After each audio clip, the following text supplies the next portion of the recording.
Job calendar ready.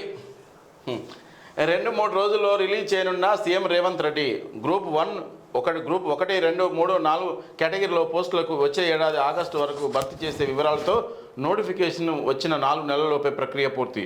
ఇప్పటికే శాఖల వారీగా జాబితా సిద్ధం. అధికారుల స్థాయిలో కసరత్తు పూర్తి. ఇదేనా నమ్మచ్చా?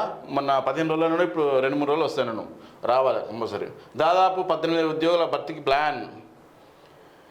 జాబ్ క్యాలెండర్ సిద్ధమైంది. 2-3 రోజుల్లో విడుదల చేసేందుకు ప్రభుత్వం ప్లాన్ చేస్తున్నది. వచ్చే ఏడాది ఆగస్టు వరకు భర్తీ చేయనున్న పోస్టుల వివరాలతో దీనిని రూపొందించారు. దీనిని సీఎం రేవంత్ రెడ్డి చేతుల మీదుగా ఆవిష్కరించాలని ఆఫీసర్లు భావిస్తున్నారు. వాస్తవానికి ఇప్పటికే దీన్ని రిలీజ్ చేయాల్సి ఉండగా లోక్సభ ఎన్నికల కారణంగా క్యాలెండర్ రూపొందించే ప్రక్రియకు ఆటంకాలు ఎదురయ్యాయి. ఎన్నికలు ముగిసిన అనంతరం కసరత్తు మొదలుపెట్టిన అధికారులు శాఖల వారీగా ఉద్యోగాల వివరాల కోసం సేకరించారు.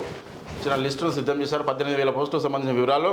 ప్రస్తుతం ఆయా శాఖలో ఉన్న ఖాళీలను గుర్తించిన ప్రభుత్వం వచ్చే ఏడాది సెప్టెంబర్ 30 లోపు ఖాళీలు కానున్న పోస్టులను సైతం పరిగణలోకి తీసుకుంది. అందుకు అనుగుణంగా జాబ్ క్యాలెండర్ తయారు చేసినట్టు సమాచారం. అందులో గ్రూప్ 1, 2, 3, 4తో పాటు జిల్లా స్థాయి పోస్టులు వివరాలు, teacher, junior, degree, polytechnic lecturer పోస్టుల వివరాలను విడివిడిగా పేర్కొన్నట్టు టాక్ కాంగ్రెస్ ప్రభుత్వం చెప్తుంది. మరి ఇది అమల్లోకి రావాలి. రైతు భరోసాపై అసెంబ్లీలో చర్చిస్తాం. త్వరలోనే జాబ్ క్యాలెండర్ రిలీజ్. పీసీ ఇవన్నీ వచ్చినాయన్నా కానీ ఇక రిపీటెడ్ ఉంటాయి అన్న. ఇక కేశవరావు కాంగ్రెస్లోకి దశాబ్ది కాలం తర్వాత సొంత గూటికి ఏం లేదు. ఇప్పుడు పావురాలు పిట్టలు కదా ఏం చేస్తాయంటే ఈడ గూడు కట్టుకుంటాయి. ఈడ బఠానీలు ఏరుకొచ్చుకొని ఈడ తింటాయి. గూడు ఏమైనా జరిగిపోతే మళ్ళీ దగ్గర తీసుకుపోయి గూడు కట్టుకుంటాయి. అంటే తనను తాను కాపాడుకునేందుకు మాత్రమే పావురాలు కానీ పిట్టలు కానీ గూడు కట్టుకొని గింజలు ఏరుకొచ్చుకొని అందులో పెట్టుకొని తిని సంసారం చేస్తాయి. ఇక రాజకీయ నాయకుల పరిస్థితి కూడా అంతే.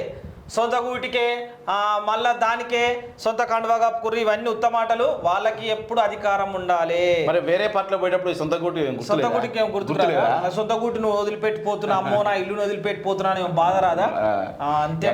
వాళ్ళకి ఒకటే అబ్బా, ఏడున్నా పవర్ ఉండాలి, మేము బాగుండాలి, మా ఉనికిని మేము కాపాడుకోవాలి.